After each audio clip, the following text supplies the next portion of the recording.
right, welcome back. I'm Chef Scott. It's cold outside. It's really, really cold. So I thought I'd kind of hit the easy button tonight and do a nice chili. I'm going to make it using Goya food products. We've got several of them here. The recipe was actually taken off their website. It's called the Wholesome Bean Chili. Very easy to make. It requires one pot, about 9 ingredients. Kind of throw everything together. It looks like it's going to take us about an hour. Because the beans do get thrown in at the very end. But it's a very simple recipe, something we cook on a really cold day like this. I don't know if you can look outside and see it or not, but it's very cold, lots of snow, and it appears that we are headed towards getting more snow. So anyway, my son might join us during this video, he might not, so alright, so the first thing we've got our meat and claws out, we've got our knife, we've got our cutting board station, we've got our pot, it's already getting warm over here. I'm going to scoop this over just a little bit so we can kind of catch everything. There we go. I've got my cutting board right here, and the first thing I'm going to probably go ahead and start doing is to get the meat into the pan with a little bit of oil, a little bit of olive oil. Like I said, the pan is warm, so it's going to oil should already start to creep. Turn it up just a little bit.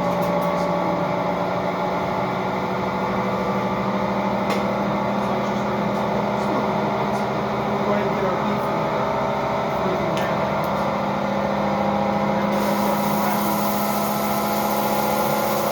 If you can make the ground beef, you really want to cook it for a second.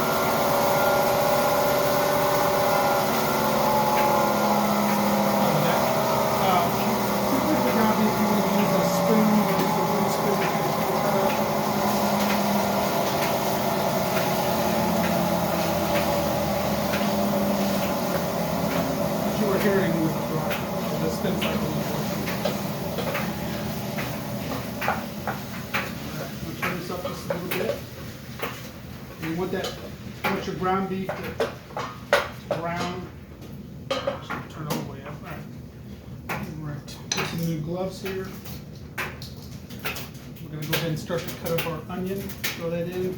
We're going to mix in half a cup of onion, a pound of beef, and about a tablespoon of garlic. Now, I normally would smash the garlic and throw it in there after I dice it, but I don't want this video to take too long, so I'm going to cheat a little bit on the minced garlic. So it's okay. I mean, it's fine to do that.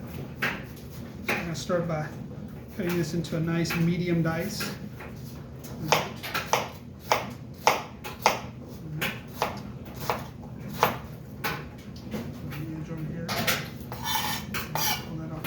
Cut it horizontally, and then we make our cross cuts, and then we have a nice medium dice. All right, and you know, anything else, cutting an onion takes practice. It takes time. All right, we're going to bring our cutting board over here. I like to always do this, just kind of scoop it off into there. Also, I like to wear a glove when I'm working with onions or garlic on the hand that's touching the glove or touching the food. I always like, for a couple of reasons, to make sure I'm gloved up for sanitary purposes as well. And also, whenever you're cooking and you've got the garlic on your fingers, I mean, garlic is just never wants to come off. So I'll let that kind of just sit there for a second. Roll that around. All right, I'm going to pour some garlic in here. Use a teaspoon. Maybe about a teaspoon. Get a heaping teaspoon of garlic. Maybe a little bit more. I love garlic. Absolutely love it. Alright, so we're going to mix that in together. We're going to stir that. Nice and brown. It's kind of brown. Alright.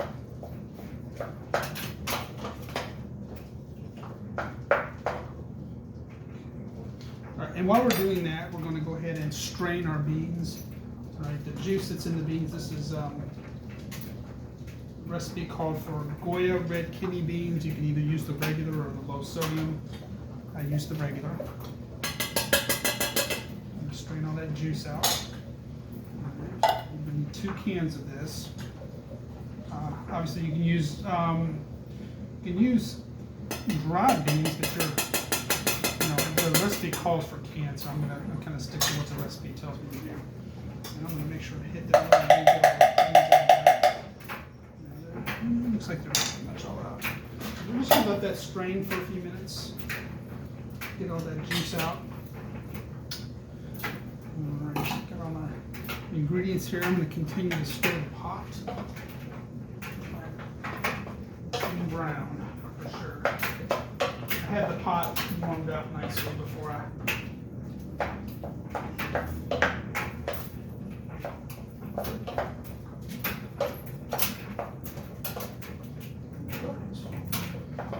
even want this to get some bowls here. Let's see.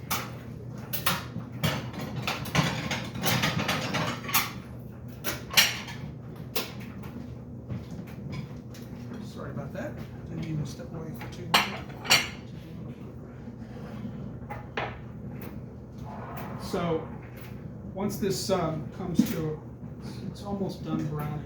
What I'm going to do is I'm going to start by adding the liquid from the beans into it. That would be the liquid, the liquid base for it. It doesn't call for any type of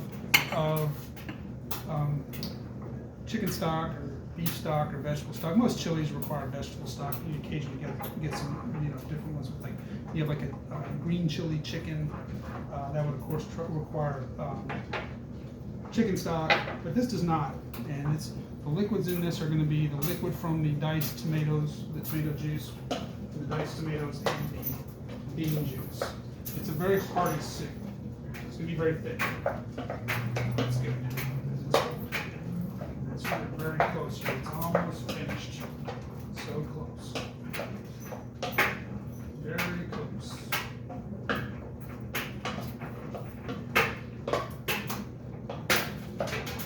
So what I'm going to do here is this video is going to be, I'm going to start to mix the rest of the ingredients in. And once I've done that, then I'm going to obviously shut the video off, and then we'll go to our Reels video for a finished product. Like I said, this is a really easy chili to make. Didn't require much. I just went to the store today and picked up the ingredients for it. It wasn't really hard. All right, so it looks like we're pretty good shape. Like I said, you want to try to make sure that you can see that the ground beef is brown all the way through. It's a wooden spoon always does that. So really the order in which you put the rest of this in here isn't really that big of a deal. I'm going to go ahead and start with the bean juice. So that's going to go in there first. And this thing is still draining a little bit. So that's okay. I mean, it's not a big deal. I'm just going to kind of let it strain a little bit longer. I probably could have been one of the first things I did, but that's okay. All right. So now that's mixed in there nicely. Start to mix in the rest of the ingredients. All right. We're going to put in a can of diced tomatoes, juice and all. Everything goes in there. So there's your base for it. And just going to stir that in really nicely. Very nicely.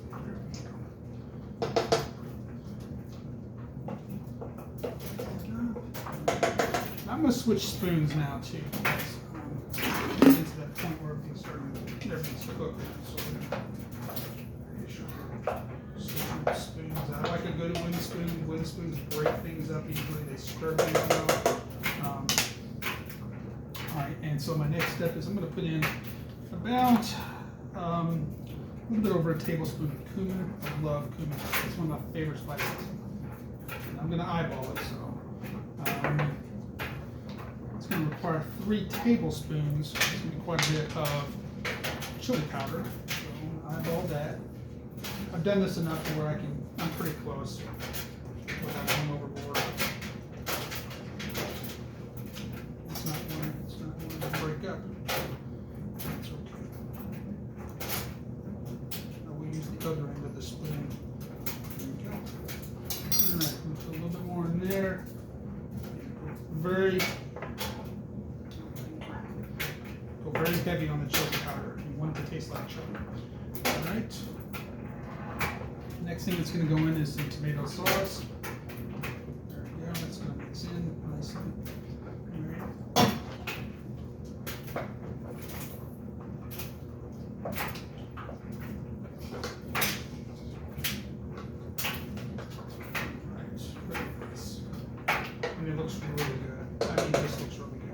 And then the last thing I'm going to mix in is the Goya Foods all-purpose seasoning. And I'm going to go pretty heavy on that one too.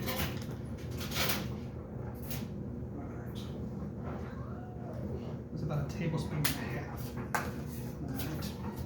So now I've got everything mixed in. Oh, one last thing. I'm sorry, I almost forgot it. A tablespoon of sugar. I had it sitting right here. It's one of these things about mise en place is, you know, if you forget something, well, it's right in front of you. What did I forget? Well, obviously I forgot sugar. So we use a tablespoon of sugar. Just a little half, just for good measure. Put that back on. All right, now I'm gonna mix everything in. And I'm gonna bring this to a boil and let it simmer for about an hour. Okay, we're gonna let everything kind of cook nicely. It's an absolutely beautiful chili. It's very hearty, especially like I said on a very cold day like today. I think you're gonna be very when you make it yourself. Like I said, everything I bought is from Goya Foods. I'm a big fan of their product. I'm gonna let this sit, and we're gonna come back in about an hour in a Reels video, and we're gonna finish it off, and we're gonna do a little plate presentation with some tortilla chips. It can look really nice and pretty because, you know, presentation's everything. When you bring food out in a restaurant or a hotel, wherever you work, I always want to make sure that the food looks appealing. You know, I can't tell you enough. It was something that was impressed upon me when I was in culinary school, was to make sure that the food looked good. Because if the food doesn't look good, it's, you know, your mind's already made up. So anyway, so we're there. See you back in about an hour. Thanks for joining.